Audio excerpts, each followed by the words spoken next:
పదవులు మీకే, పైసలు మీకే, మాకేం వివరా? మేం ప్రజాప్రతినిధులం కాదా? ప్రభుత్వంలో మేం భాగం కాదా అని ప్రశ్నిస్తున్నారు కొందరు తెలంగాణ కాంగ్రెస్ ఎమ్మెల్యేలు. మంత్రుల తీరుపై అసంతృప్తిగా ఉన్నారట. ఈ వైఖరి పార్టీకి తలనొప్పిగా మారిందా? వాళ్లను సంతృప్తిపరిచేందుకు పార్టీ ఎలాంటి చర్యలు తీసుకుంటుంది?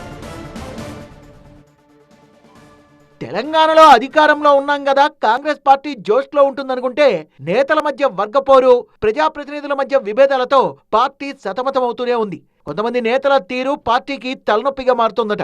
ముఖ్యంగా మంత్రులు, ఎమ్మెల్యేల మధ్య దూరం బాగా పెరుగుతోందట. ఈ అసంతృప్తికి అనేక కారణాలున్నాయట.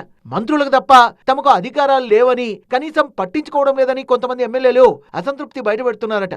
కొత్తగా ఏ పథకాన్ని అమలు చేసినా పైలట్ ప్రాజెక్టు కింద మంత్రుల నియోజకవర్గాల్లోనే అమలు చేస్తున్నారు. నిధులు సైతం ఆ నియోజకవర్గాలకే భారీగా వెళ్తున్నాయి తప్ప తమకు మాత్రం ఆశించిన స్థాయిలో నిధులు రావడం లేదని, నియోజకవర్గాల్లో అభివృద్ధి జరగడం లేదని కొంతమంది ఎమ్మెల్యేలు ఆవేదన వ్యక్తం చేస్తున్నారు. నియోజకవర్గాలకు నిధుల విషయంలో వాళ్ళను సంప్రదించకుండానే మంత్రులు నిర్ణయాలు తీసేసుకుంటున్నారట.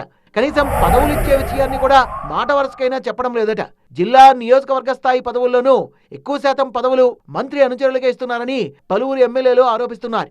మంత్రుల్ని కలవడానికి వెళ్తే గంటల కొద్దీ వేచి ఉండాల్సి వస్తోందనే విమర్శలు కూడా ఉన్నాయి. నిధుల కోసం వినతి పత్రాలు ఇచ్చినా పట్టించుకోవడం లేదనేది కొంతమంది నేతల ఆరోపణ.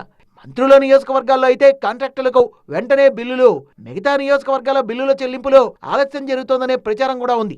ఇదే విషయం చాలా రోజులుగా ఎమ్మెల్యేల మధ్య చర్చ జరుగుతోందట. అప్పట్లో పలువురు కాంగ్రెస్ ఎమ్మెల్యేలు ఒక హోటల్లో సమావేశం కావడానికి కూడా ఇదే కారణం.